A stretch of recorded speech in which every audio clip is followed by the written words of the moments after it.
This episode of Capes and Lunatics is brought to you by Tweaked Audio. Get awesome headphones, go to tweakedaudio.com and use the coupon code Southgate to get 30% off, free shipping, and a lifetime warranty. Or you can get there through the link on our website, southgatemediagroup.com. This is Luca Perich, and you're listening to the Capes and Lunatics podcast. Recording has started. Hello, dear listeners, and welcome once again to Superconnectivity. I am your host, Charlie, the Professor Essa, not an aerospace engineer.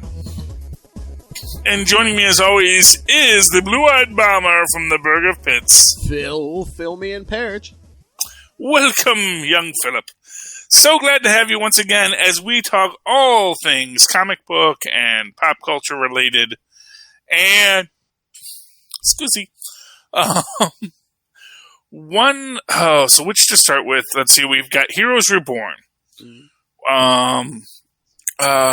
We've got, Georges St. Pierre wanting to do more acting. We've got, comic books galore. And then there was another show that just dropped this week. But we'll talk about that in a little bit. Let's talk Heroes Reborn, Philip. Okay. So, here's a crazed fan theory, where I think Marvel is once again going to just sort of lap DC in a DC idea. And to be fair, so, okay, let's set a framework. A framework. Ooh. There's a thing there. So, the new Heroes Reborn story apparently somehow ties to the Phoenix Force, maybe Mephisto, maybe something else. Maybe Franklin Richards gets his power back in this story. We don't know exactly. All we know is that we're getting a House of M-style big event where everybody forgets everything, and now this other superheroes are in charge. Well, I think the Phoenix Force. I thought they confirmed. I'm not sure that the Phoenix is going to rewrite reality because maybe the Avengers aren't playing ball because it's like a world without the Avengers. So, oh my gosh! What if the Phoenix Force chooses Franklin as its host? I don't know because I don't know where this came from, but I saw someone saying this week that I guess that over at in the X books, what's his face had plans for Franklin, but then Dan Slott depowered him and said he's not a mutant. So it's like the Slott and no one else playing with Franklin. I don't know. Interesting. Well, who's writing our Phoenix Force story? Here, let me look it up. Yeah, the main. Okay. Try to find this. I don't know if this is, like I'm saying, I don't know if this is going to be like a spin-off of, Well, who's writing Heroes Reborn? That's what I'm looking up. Yeah. That's okay, Phil. I guess I don't need to call you Phil Me and Perich anymore. Jason Aaron, who's writing Avengers, is writing, Heroes Reborn, yeah. Well, anyway, it's entirely possible that maybe he talked to Slott, and Slott said, yeah, I like that idea. You know, I mean, that's the thing. The depowering of Franklin is an interesting story. Bringing in the Heroes Reborn aspect is interesting, and the idea that maybe that within the whole concept of Franklin as an Omega-level mutant it's a real difficult, unstable thing to deal with. You know, and they have worked with it in several ways. You have the MC2 where he became, I forget what his power set was in that, but he eventually becomes the Blazing Skull kind of character, and that's a whole thing. So I can see the idea of Franklin Richards factoring into it, but the idea of the Squadron Supreme becoming the superhero team of this Earth, and that there is this rewriting that makes people forget things. You know, it makes me wonder what's going on. And I like that. I like where there's a mystery for me to solve. I don't like it where it's like, oh, look, here is this story again, and here's these characters again. And you can have that character show up, but, you know, have there be a real drama behind it. I wonder even if it's like, I wonder if Phoenix comes to some conclusion where it's like, oh, all I do is destroy. What if I created something and it like creates this new universe or whatever? Well, here's what's interesting about that is that the what do you call it? The Squadron Supreme we have, I believe, are actually super advanced LMDs. Is the idea that they aren't like they aren't really the Squadron Supreme people from the alternate universe? That they are LMDs? That they are somehow created in this form, which might be a callback to Agents of S.H.I.E.L.D. and the Darkhold creating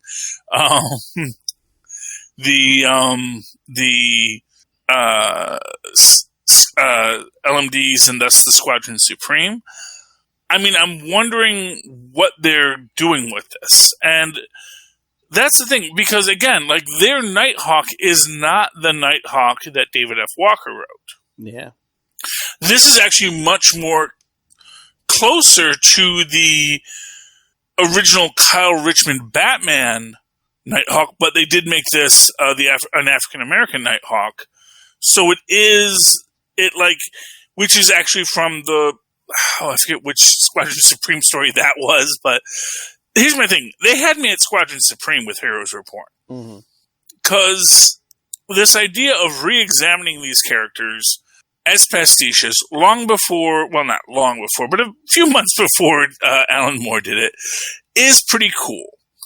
And the fact that the Squadron Supreme exists as a entity that can be both heroes and maybe not exactly heroes is an interesting concept. So, like, long before, Garth Ennis started hitting on superheroes, other people were aware of the problems. But, I'm just enthralled by this idea, and I want to see how it plays out. And one of the things I kind of found interesting was this idea of Peter Parker being the Jimmy Olsen in this universe.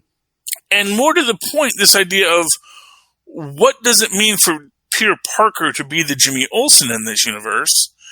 And what if Peter Parker's parents never died? Peter Parker's parents are S.H.I.E.L.D. agents, I think is the current canonical idea, or they were some kind of spies. Yes. And the idea that there is this superpowered being, we need to ingratiate a person to this being to keep them under control, because the only thing that can control an omnipotent hero is its emotional state and its heart. So what if we build a relationship for it with a young, excited kid trying to make his way in New York City as a photograph taker for the Daily whatever, the Daily Bugle. I'm sure it's still the Daily Bugle. Probably. But yeah, the idea of Peter Parker being a CIA plant, which of course is this. So for those who don't know, I have long held that it's a very weird thing that Bucky Barnes, Jack Monroe, and Rick Jones all look exactly alike. Like, people with photographic memory look at them and say, "Oh, Bucky," and when you get into like the revamped definitions of who Bucky was, it suddenly becomes this idea: is like, gee, what if you had a superpowered being and gave them a sidekick that they felt obliged to, and could you steer a superpowered being by manipulating and controlling a sidekick as an asset? And so, if you remember, I believe it was in Batman v Superman, was it? Mm-hmm. That we get that apparently... Was Jimmy Olsen in Man of Steel? No. Okay, so it was a completely wasted character and a completely wasted cameo. Yeah, no, that's what everyone complained about. It's like, yeah, you brought in Jimmy Olsen for 5 minutes to get killed, yeah. Yeah, but the idea that, okay, what if you actually did say, you know what? Clark Kent's Superman. He's playing it, this reporter thing. What if we sent him a knife to protect? Someone that's going to figure out his secret, but say, "Don't worry, old chum. I'll keep your secret because I'm a loyal young lad." And suddenly, well, okay, loyal young lad, you keep my secret, and you'll be my partner. You'll be my best pal, Peter Parker. You'll be my best pal, Jimmy Olsen. And then it's like, well, actually, there's some deep state crazy manipulation. That's an interesting story. They didn't do that in Batman v Superman. They could have, but they didn't. They could have done it in Man of Steel, too, because I think he was a reporter in that. So you could have introduced this idea that there's a Superman, and then all of a sudden, "Hi, I'm Jimmy Olsen. I'm here to take your pictures." You could have done these ideas and explored them, but they didn't. And maybe Marvel will be doing that. Maybe Marvel's going to be saying that, Peter Parker with his super spy parents, living in Queens, has this established storyline. Maybe Mephisto kills Uncle Ben. Just give him that dark backstory. Say, "Oh, well, my uncle got killed by a robber the other day, and I just gotta protect my aunt because she's all enfeebled. So I figured if I took the pictures of you super guys, I could make money for my aunt." So, "Well, why don't you take pictures of me, little boy?" And that sounded weird, but there's your drop, Phil. And that's where it goes to next. And that could be a brilliant story. I hope they explore it. I hope they explore that as an idea. I don't want to say mark my words, because I don't want, that's the thing, is I never want this stuff to get out, because I want to see it and be right later. I want to be like the psychic who says, "Go back to what I said 4 years ago. I said that." "Oh, he did! The timestamp is correct!" Oh, it's only a one-shot. Oh, the one shot? Well. Yeah, it's not even a miniseries. It's a one shot. But you see, Peter Parker could be throughout it, but the one shot could be where they do the reveal.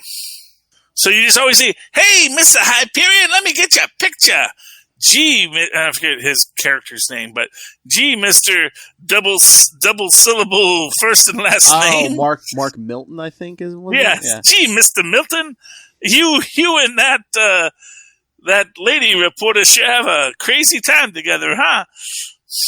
And let me just go along on this excursion that you two crazy reporters are going on."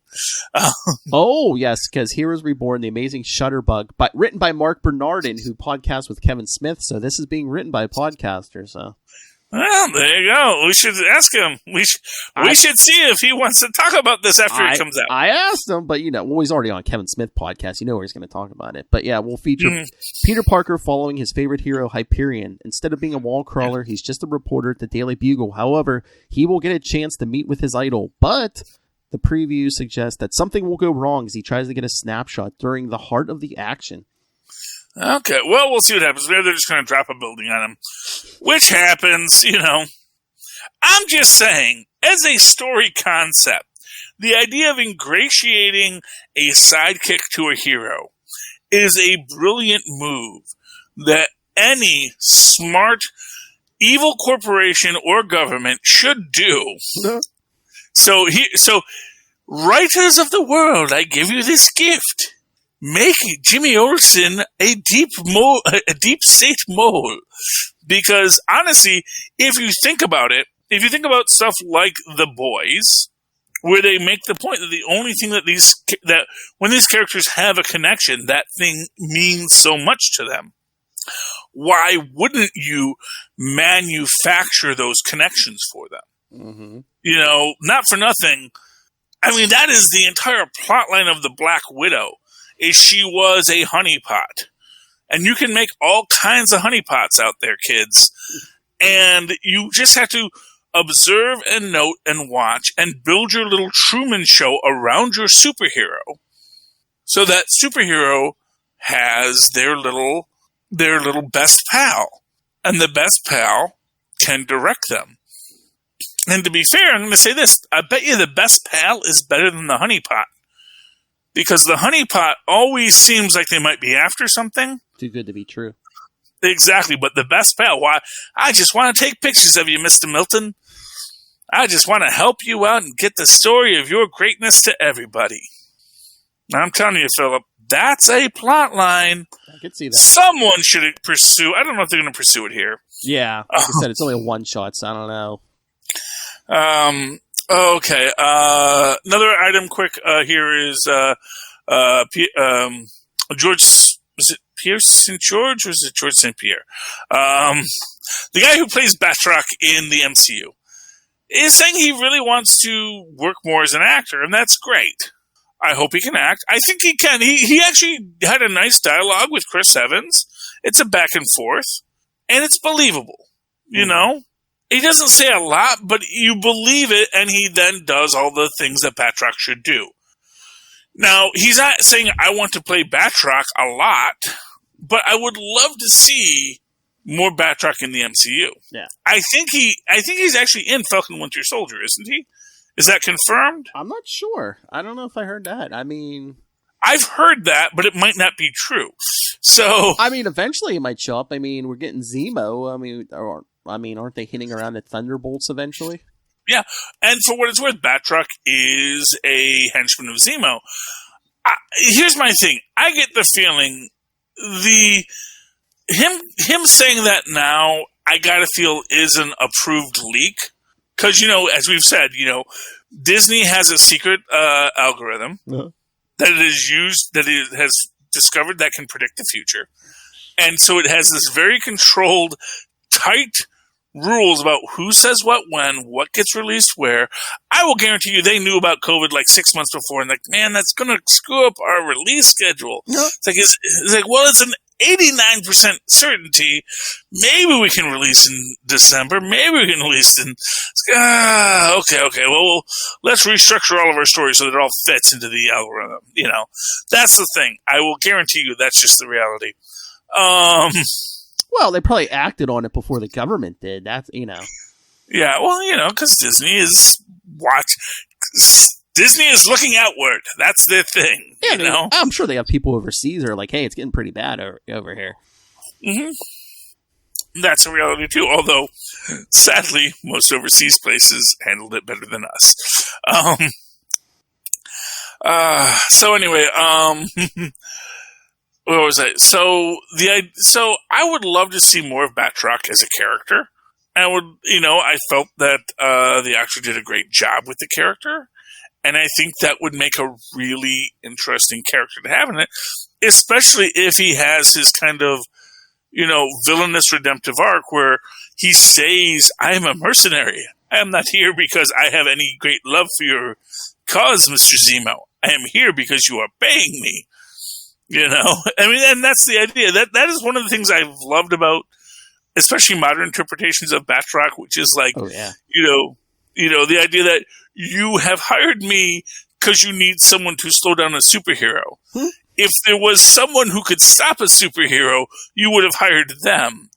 That person does not exist because clearly it would have been me or it would have been someone else who stopped the superhero. You just need someone to slow them down exactly this amount. That is what you paid me to do. I'm aware of the universe I live in. I'm aware of my power sets. I'm the best at what I do. And what I do is just enough. And I if they do bring him back, I hope they play him more like in the comics, like what we're getting in Thunderbolts right now, Mm-hmm. Well, yeah, but I think that'd be great because he is. Here's the thing: every iteration of Thunderbolts of late, every iteration of Batroc of late, has been this very worldly, very capable old soldier, who doesn't like to be disrespected, but is also, human and more than happy to care for someone, kind of like Conan, as we were talking about in the Savage Avengers. He's not there to pass judgment on anyone. He's just there for the money. I don't care what you do when you get home. I just don't want the money to get messed up. Yeah. I'm supposed to get a third. You can split your third with your other guy. That's fine. Yeah. So it's interesting. It's lovely. It's beautiful, and I want to see what he does with that. I think that's going to be pretty interesting because I think that like Dave Bautista, which is what he was saying. It was like, that was kind of my inspiration. I see what Dave Bautista could do, and I see all the work he's getting, and Dave Bautista is, quite frankly, a very popular entertainer at this moment. So, yeah, I mean, they see Dave Bautista, and then The Rock's going to be Black Adam. It's like, oh, hey. Well, The Rock's got his own NBC series. Have you seen Young Rock? I've seen some of the commercials, yeah. It's an enjoyable show to watch. I'm going to be honest with you. There's a lot of content in it, and The Rock is very charismatic. This is sort of him learning to become The Rock, as they say. And I enjoy it. I enjoy it a lot. And in 2032, if he's running, I may vote for the guy. I don't know his policies yet, so I'm not going to say I'm going to vote for The Rock just because he's The Rock. But I want to hear what his policies are. He's intrigued me enough to listen to him. But if his policies are Vishtenkin, then I'm just going to say, your policies are Vishtenkin, The Rock. Still love you in Jumanji. That's what you should do. Okay, moving right along. We talked a lot about WandaVision on the last show, but as we know, I can do 4 hours on the WandaVision thing. So I'm trying to think what we haven't talked about yet. I mean, we always have comics, but yeah. We can go straight to comics if you want. I mean, we don't want to be here too long, after all. Maybe people have jobs to get to. Let's see here. What else? Oh, let's talk Captain America. Okay. So we're going to do our comics now, and this is a very slow burning kind of comic, but also an interesting take on the false flag narrative, because the idea is that Red Skull, Luke, and what's interesting about this is that Red Skull and Lucan, it's not clear who we're talking to in this, it's almost. Do you think maybe both they're kind of bleeding in the one person? So we're kind of like influencing the Red Skull, so he's not going to be the same Nazi known and hated for the past how many years. Although it's weird to see people like actively embracing Red Skull iconography, and then him showing up as the Red Skull. Mm-hmm. That's like what's weirdest about that. It's like although what's weird about it is it is what comic books do, which is taking reality and just slightly heightening it to the point that, and that's like one of the interesting things in there. You have the anti-mutant group listed in the anti-Cap riot, but of course in the Humans First, you have all kinds of people, but then you get these people that don't like other people. And it's like, and the first thing you see is the Humans First person getting punched by somebody else.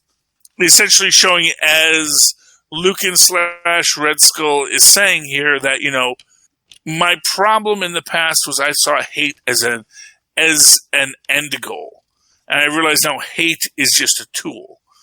And, it goes to show Mr. Coates' understanding of the character and the concept and what they're building here, in the idea that it is where that the iconography of these comic book villains may be embraced, but the real threat isn't the person putting on the Red Skull mask, although he does have Lucan put on the Red Skull mask several times. That putting on the Red Skull mask and then taking off the Red Skull mask, that's the real threat. And for what it's worth, this goes back to the original 1940s Red Skull, when the first Red Skull we encounter is actually a U.S. industrialist who was just wearing the Red Skull mask, and then it's revealed after he's killed, but then it's like, oh no, he was just using the iconography of the Red Skull to lead people. But that, of course, is the whole point. And that, is, of course, is this ancient idea, going all the way, well, I don't want to say ancient, but going all the way to the Ku Klux Klan, how it's the iconography that is what motivates people more than any individual.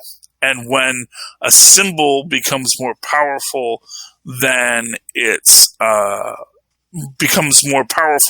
is more dangerous, even if the person who created the symbol is no longer there, which, of course, leads us to the entire question about Captain America as the symbol, who may, in fact, be this counterweighting narrative to the Red Skull in this, and that it is going to be the power and the rising of the American dream. If we're going to have a true comic book narrative where it is like, you know, you're going to get the kids wearing the Cap masks, or, you know, as I always said, you know, I always thought it would be a cool idea to sell riot shields that look like Captain America shields for people that were marching in protests, because, you know what, that's not your symbol. You know, we see the people in the crowd in this with the nuke face paint, you know, and all these iconographies that are disparate when you think about them. You know, you can't wave the Confederate flag and the American flag at the same time. That should immediately say our iconography is wrong, you know, except for the fact that someone wants to say something different about the narrative than what should be obvious. So, as always say, this Ta-Nehisi Coates kid, I think he's got a future. I think as a writer, he's going to go places. So, it's a name to watch out for. You know, I wish he'd talk more about his work with Marvel Comics, because I think he's doing such great work. And I really think he has captured Captain America in such a deep and powerful way. And to be honest, as an African American writer writing about white people being the whitest people they can be, he gets the voices perfect. You know, which really shows how great of a writer he is, because writing voices is the hardest thing. But then again, I'm sure he's a guy who is very familiar with how to talk that way as well. So it's brilliant on every level, and I love his Captain America. Oh yeah. Let's see. Is there a book you want to talk? Do you want to do Iron Man? Oh, let's do Iron Man. Man, I don't know. It's weirdly. I know, it's like Korvac. It's like, wow. Well, here's the thing with it, is it just, and the whole thing about Korvac going to attack Ta, too. And there's a part of you that's like, is this just a bunch of, like, ants fighting before the elephant stamps on them? It's like, is the person who gets the tattoo the winner, or is it the person who, you know, and I get who Korvac is. I get what he's supposed to be. But I get his followers. Honestly, here's what I'm waiting for. I'm waiting for the whole thing with people in Patty's mind, and maybe Damien Hellstrom shows up and just says, you know, Patty, you know we're always false messiahs. It's like, you know what? You're right, Damien. Thanks for reminding me. But I think she's already there herself, so I don't think we need Damien to show up to solve that problem. But, yeah, I mean, but man, Tony being like, okay, you know, we need to fuse my armor because I have a broken neck. And at a certain point, the hubris gets a bit too big with this. You know, just the idea of, although I like the idea that he's going to say, you know what, I'm tired of apologizing for what I am and who I am. And that's kind of cool. Yeah. You know, that aspect of it is, okay, that's cool. That he's going to actually stand up and say, you know what, I don't care if I'm technically a robot. It really doesn't bother me, because right now there's too much at stake. That, in fact, my existential crisis and worry is so petty and mundane, since I'm a person that routinely travels the spaceways and does things like that, that I'm sitting here going, oh, but am I a real boy? Yeah. It's like, you know what? You're real enough for real. You know, doesn't, you know, like when you were in the framework, were you real? I don't know. Did you think you were real? Did you have a real effect on things, or did you not? Mm-hmm. And if you're having a real effect on things, maybe that should be enough.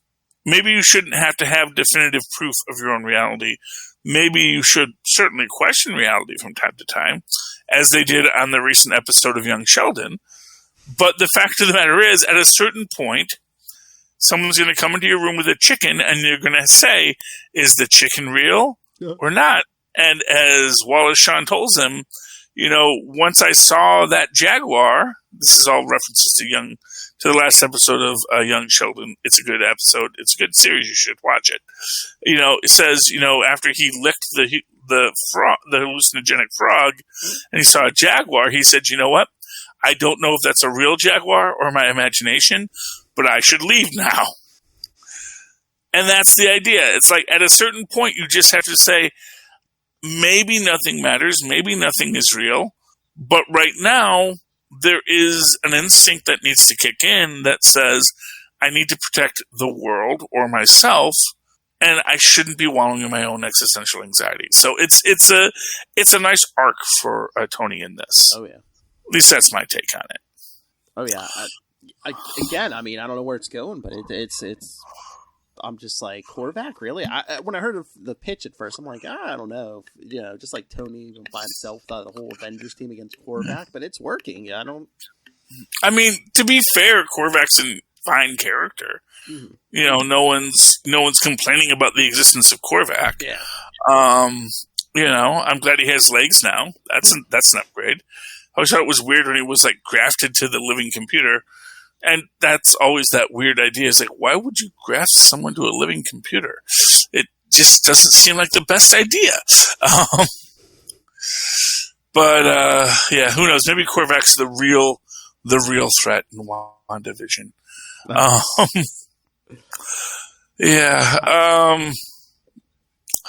I want to get to Immortal Hulk Flatline, although that is, again, a nice filler piece, though it did feel like it had deeper meaning.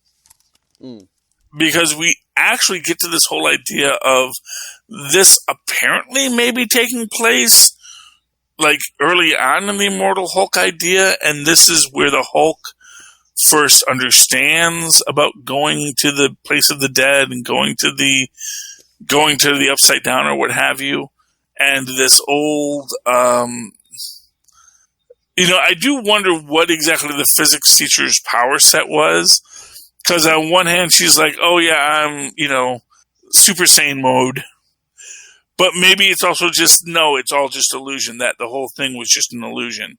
But we don't really get the imagery of that. We don't really see that. And she does apparently move a whole bunch of tankers to kill the Hulk. So I'm guessing that she had those powers as she was lying in the hospital bed. Big reveal. It just seemed like almost gamma telekinesis or something, or I don't know. Well, they wanted the Super Saiyan to beat up the Hulk, basically, is what it was. And it worked, I guess. I liked it. I liked it a lot. I liked the back and forth. It's a little weird, this idea of, Banner's teacher, seeking him out. And then again, like I said, that obviously is there in an astral form. Yeah. Because when we get to the end, she's in her hospital bed, and then she dies, and then it's like a freaking Doctor Who regeneration scene with like just a light shooting out of her.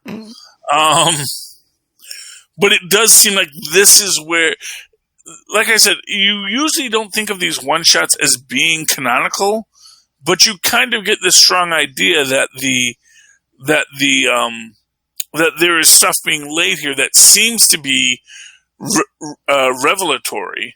Mm-hmm. For the deeper Immortal Hulk run. And I like that. That's cool. Yeah, this one wasn't like current with what's going on in the main book right now, but I think it's canonical. I'd say most of these one-shots they've been doing for Immortal Hulk are probably canonical.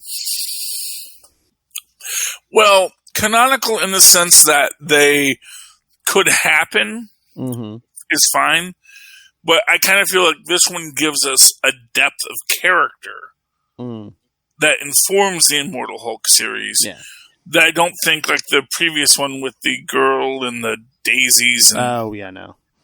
I don't feel like that is at the same level of how much I feel like this could and maybe does tie into the overall Immortal Hulk arc.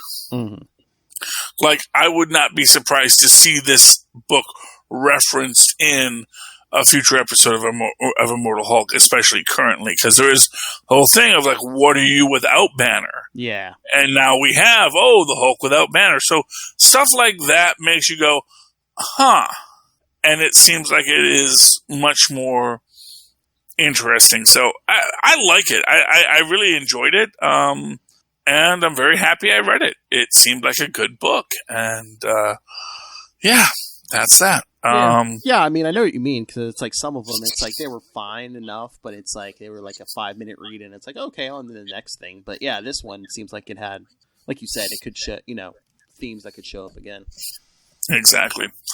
Any other books you want to talk about? No, that's ones they had on the top when they talk.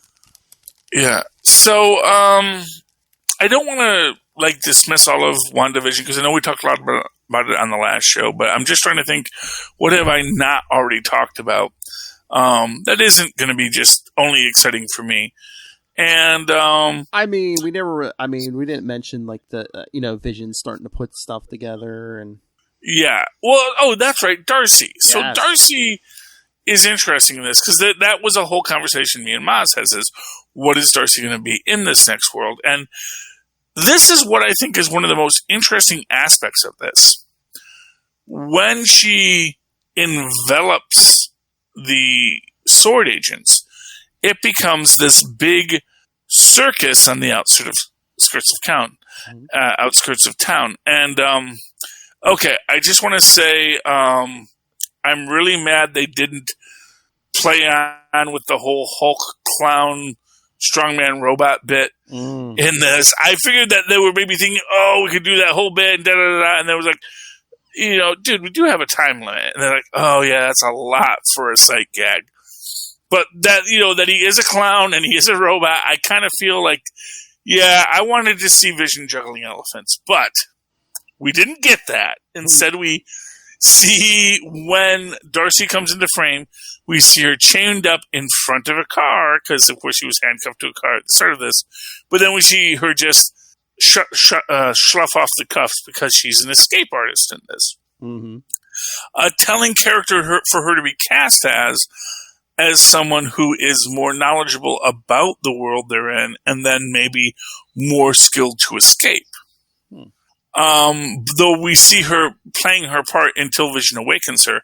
And again, because of how she came into this, she is much less traumatized as other people. Obviously, she's been being manipulated for less long and the like, but she... and she had knowledge of it before she went into it. Yeah, exactly. So I feel like she comes out of it in a very nice place, and they decide to go on their adventure. And then we keep on getting these editorial cuts, which again goes into this idea of, as we say at the end, it was Agnes all along. Agnes all along is the name of the show, but that doesn't mean she's a malevolent force. And I think that's what people miss in that.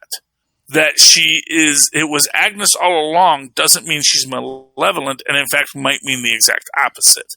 That she is there because something has happened that has caused this event. And for all we know, she was sent by Doctor Strange. She was sent by, the other houses. Although it's interesting, one of the most interesting aspects of this is the fact that Agnes's, and this is something Tristan pointed out, Agnes's magic is purple. Mm-hmm. And this is the first purple magic we have seen, which is neat because it suggests there's something very different about her magic. Because prior to this, most of Doctor Strange magic is either yellow or green, and occasionally red. All all of Wanda's magic is always red. Oh, yeah. And this purple, it's a color we haven't seen being used for magic. Now, purple, I believe, is the Power Stone, which also maybe suggests it's just super powerful magic. But one of the things I really feel is most interesting about this is when she takes the kids, and Billy again points out that, you know, he likes it in her house because it's quiet. And then he looks at Agnes and says, "You're quiet." Mm-hmm. And I think there's an aspect of it that, you know, as I say, I definitely feel that Billy created the dog. So I think that the killing of the dog by Agnes is less important than we think it is. But the idea that Billy is a sentient being outside of Agnes's control is frightening to Agnes. Mm. And I also don't think she did anything to the kids. Yeah, there was what did she do with the kids? It's like, I think the kids went out to play. Because they ate their peanut butter sandwiches, didn't eat the crust, because, you know, obviously there are these kids who don't eat crusts, which means that their parents spoil them, which is probably what Wanda did. And they left the show that was clearly not age appropriate for them, because that was, what's this? That was a show, you know the show when you see it, and it was, but it was a very cute kid show, but it was not an age appropriate kid show for tweens. So they probably got up and left and went outside or went somewhere else. But Agnes sends Wanda to the basement because I think the whole idea is she needs to get Wanda into the basement because that is maybe like the place that is the Nexus or is a representation of the Nexus here in New Jersey that she can protect her in. And that is because, again, like I said, I really feel there is this idea that what we think of as someone rewriting things and doing these things, it's all about protection. It's all about trying to hold things together and keep things operational as they move forward to where they're going. And we pretty much got confirmation that Hayward wanted to use the Vision as a weapon. Oh, yes. And okay, my bad. Yes, the cataract is, cataracts, you know, blur your vision, so we're going to call the Vision thing Operation Cataract so that people won't think it's about Vision. Except, obviously, that's exactly what you would think it was about if the character's name was Vision. So my bad. I thought too deeply of it, and obviously the code creators did not think as deeply as they did. But yeah, and that's what he was trying to weaponize Vision. He was trying to make a sentient weapon. So my thought was, you know, when Darcy's telling Vision everything, you know, his whole entire history, how he started out as Jarvis and, you know, and his body's from Ultron and stuff. And are we doing like a complete wipe and we're going to make like Vision like his own thing now where it's like, yeah, you know, he doesn't remember being Jarvis or anything. He's now like he's still Vision, but he's like a brand new character like they did in the comics after they dismantled him. Well, essentially, and me and Miles talked about this the other night, talking about the previous episode, which is I think that, you know, basically, Vision has been rebooted. He's been reset to factory defaults. And the idea is that, so he's lost all of his memory, but his OS is still there. His operating system is still there. And his operating system is still largely Jarvis. And that is what Banner said about it in Infinity War. It's like, look, yeah, the Mind Stone's a part of Vision. But the fact of the matter is, you know, there's a lot that goes into Vision. There's Stark, there's Jarvis, there's me, there's Ultron. All these things influence him beyond the Mind Stone. Yeah, I always thought the stone just enhanced what was there already. Well, I think it was just more, I think it was like the actual solar stone in his forehead, just the power source. Although obviously the Mind Stone clearly had a sense of self and a sense of AI, and that sense of self was Ultron. So, sees where that goes. But I do think that the idea that the Vision, but that's the part that I think is the thing, because it is still the same OS that is Jarvis, as Darcy says, that love you had with Wanda was real. And I think this is what we're moving towards in the next 2 episodes, which is Vision is going to reconnect with Wanda, obviously next episode, because even though he's being delayed by Agnes, clearly, because they keep on cutting to him doing an interview, and he says, "Why am I doing this? Yeah. Why am I talking to you?" Meaning he can see who he's talking to. And then he goes back to that timeline and then phases out and flies, and Darcy says, "Well, I'll follow you." It's interesting because it almost, and this is my take on this, I think if we're going to say it was Agnes all along, it's not that it was Agnes all along trying to control the situation, per se, or to manipulate it for nefarious purposes. I think it was Agnes all along trying to space it out so she could help Wanda help heal this town.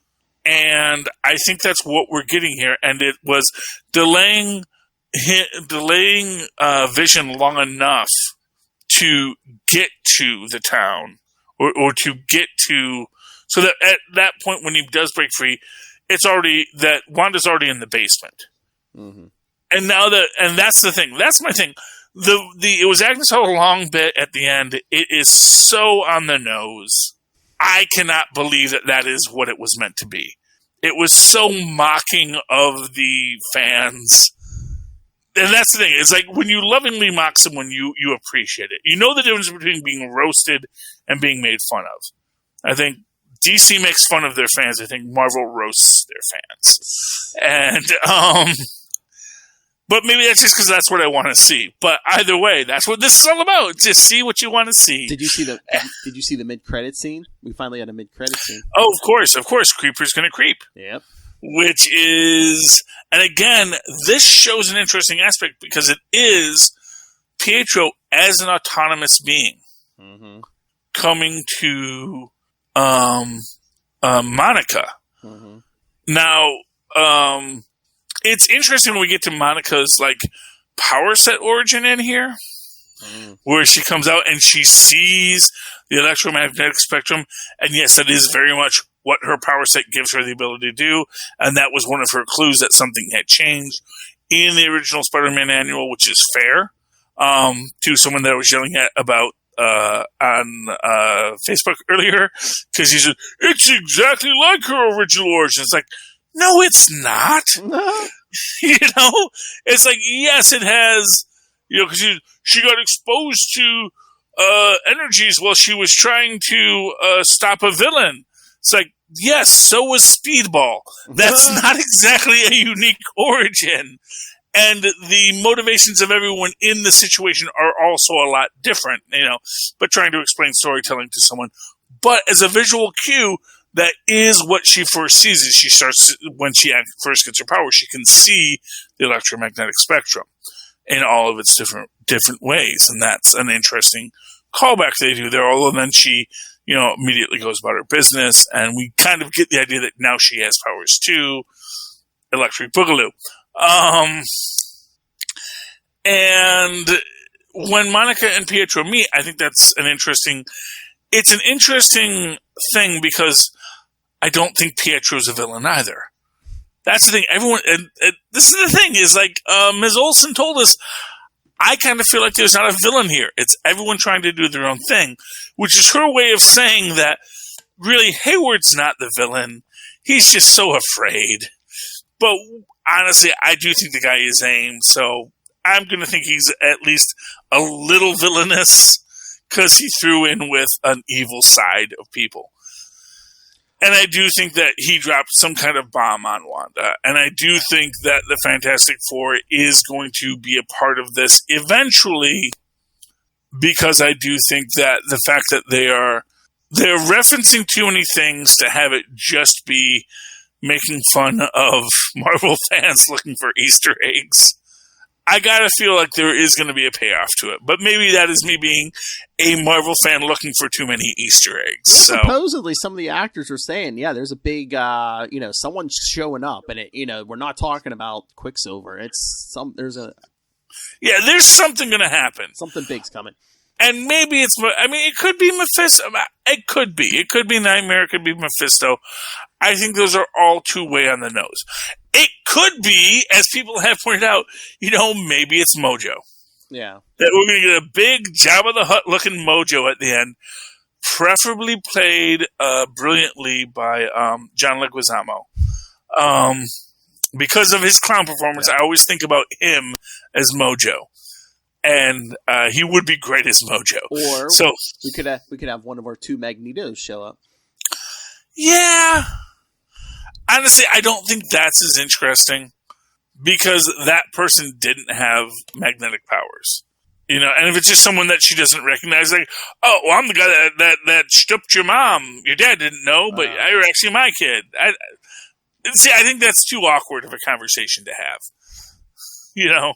Maybe we can get there eventually, but I think Wanda and Vision as Magneto's kids is something we're not going to deal with in the Marvel Universe. Yeah. Since I don't even think there are Magneto's kids in the current Marvel Universe. Yeah,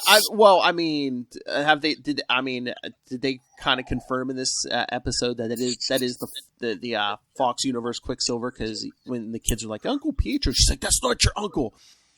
Well, and again, but we do see that it is Agnes bringing this Pietro in. So why did she pull that form for him? And it's one of these things where, is it just could it be as simple as she can't raise the dead, but she can pull somebody out of the multiverse? Well, that's the thing. I think she did raise the dead, but she couldn't resurrect a body. And that's something different. It's like, I can pull a ghost in here, sure. Pulling ghosts in is easy, but giving a ghost a corporal form, that's a little more troublesome. And there we go. We combine our Quicksilvers, so we take the two and we make one character. Exactly. We take the one that people liked and we keep his backstory, but we're going to make him the wacky uncle. And that, and maybe it is, maybe she's piggybacking on some of the stuff that Wanda's able to do in this more malleable reality because we are at the nexus of realities. So, here's the thing. You know who the secret character they're not mentioning is? Who? You know the secret character who's going to really blow the lid off of all of this? Who? Who is at the nexus of realities? The Man-Thing. No. Howard. He's going to lay some quack foo on some people by the end of this episode. Mark my words.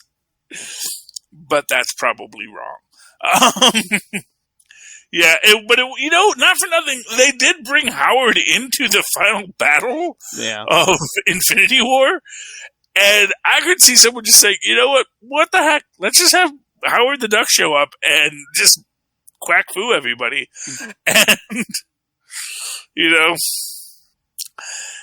have Kristen Ritter show up because they have the rights to Kristen Ritter now. The Punisher and Kristen Ritter are now officially in the possession of Marvel. So the last characters that anyone cared about are there. And so it'll be interesting to see where it goes next. Okay, Philip. That's a lot to talk about this week. Do you have anything else you want to hit on before we go? No, I think that's it. But we only got 2 more WandaVision episodes left, I believe. Yeah, and I have to think, if everyone's saying about how long the episodes are supposed to be, we were supposed to get 3 one-hour episodes, but this was only really a 36-minute episode, or really a 30-minute episode.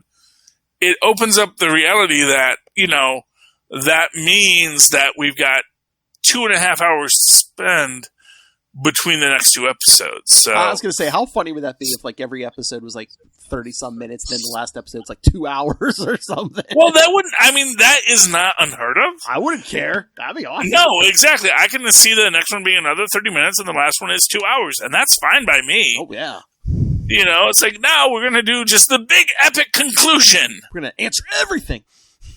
Well, we're going to make you sit through a movie because, you wanted to do that from the start, but we wanted it to be 10 hours long. We knew that was stupid, but we realized we could break it up into these different little bite-sized bites, Something that apparently people like Zack Snyder cannot conceive of. And, it's like, yeah, we would have let you told a 10-hour movie, but you didn't want to do that, so now you're going to make a 4-hour movie, which means you're still cutting stuff out of it. But, we didn't come here to hate on Zack Snyder. We'll wait for the actual thing to drop whenever it eventually drops, and then we'll hate on Zack Snyder. But anyway, yeah, that's going to be interesting. But Philip, it's a sad thing. People are listening to this podcast right now, and they're listening to it on substandard headphones. Oh, yes, that's right. I know. They went to the dollar store. They said, it's $1. I'm going to pay $1 for a pair of headphones, and that's going to be enough. And, the fact of the matter is, when they got that thing out of the store, they realized almost immediately, okay, one headphone works, the other one doesn't quite work, but you know what? I hear what they're saying. I can work with this, they said. And you know what, Phil? People don't need to live like that. No. Because even if they are cheap, even if they are dollar store headphone people, let me tell you that you can go to tweakedaudio.com. You can buy high-quality headsets at a fraction of retail costs, and use the coupon code Southgate at checkout to get an actual high-quality headphone that will last. Yes. And not have to pay full price for it. And I think that's a great deal, because when you think about it, okay, so I go to the dollar store and I buy that headphone, and let's say I get a month out of it. Well, that means I spent $12 on it, right? And then I got to spend $12 more and $12 more and $12 more every year. And sometimes it doesn't even last a week. So really that week I had to buy like 4. That month I had to buy 4 because each one lasted a week. So really we were talking about $16, $17, $18, $100 a year you're spending on headphones, not just going to tweakedaudio.com. So please go to tweakedaudio.com. Use the coupon code Southgate at checkout and actually get a decent pair of headphones. Please, I beg of you. Likewise, you can use that same coupon just to show how versatile it is. Go over to hunterkiller.com, get yourself essentially an escape room delivered to your house. It's a mystery. It's a game you play that challenges your mind. Just in the way that Superconnectivity hopefully challenges your mind as you help Michelle Gray solve a cold case. It's great. It's fun. Use the coupon code Southgate at checkout, and it doesn't cost you as much as it otherwise would. And then when you're done with that, if you still need to buy things to make yourself happy, go down to our show notes, click on the Amazon link, go to Amazon, buy anything you want, and it costs you nothing. Nothing at all, and it saves this whole podcast empire. So that's a good thing. And while you're there, check out Podlife the book. It's a book written by podcasters for the general community, written by the people who make the Southgate community come alive, so you might enjoy it. Make it rain. And if you do anything, if you read anything, if you do anything, or you have any thoughts, if you think I am wrong, or Phil's wrong, or everyone's wrong, what's the one thing that everyone missed in WandaVision that you solely saw and no one else did, how can they tell us about that, Phil? You can always email us, capesandlunatics@gmail.com, or call the voicemail 614-382-2737. That's 614-38-CAPES. And then you could just go to Linktree, linktr.ee/capesandlunatics, and all of our social media, our YouTube, it's all there. That's a great place to be. And, of course, if you'd like to write to me in that old-fashioned email way the way our mothers and fathers once did, do so at superconnectivityblog@gmail.com. That's superconnectivityblog, all one word, at gmail.com. And follow me on Twitter as I live tweet Batwoman, a woohoo, and DuckTales, also a woohoo, as DuckTales enters into its final season, starting Monday, February 22nd, I believe. I'm going to talk about it. You might enjoy it. If you like the DuckTales, this is your moment. Follow me at Charlie Esser. That's CharlieEsser. Look for the 2 E's in the middle. For quality. Bing! Thank you, Maz. Just realized I could end that with like ESSER. Arr. That would be for my Full Stream Ahead podcast. Anyway, thank you, ladies and gentlemen, for connecting with us tonight. We're here every week, so please come back again next week and super connect with us again. Good night. Good night. It's been really great stealing your identity. It is always great to hear from him. Whoever that random YouTuber is. Random people, man. We live off of the love of random people. At least I do.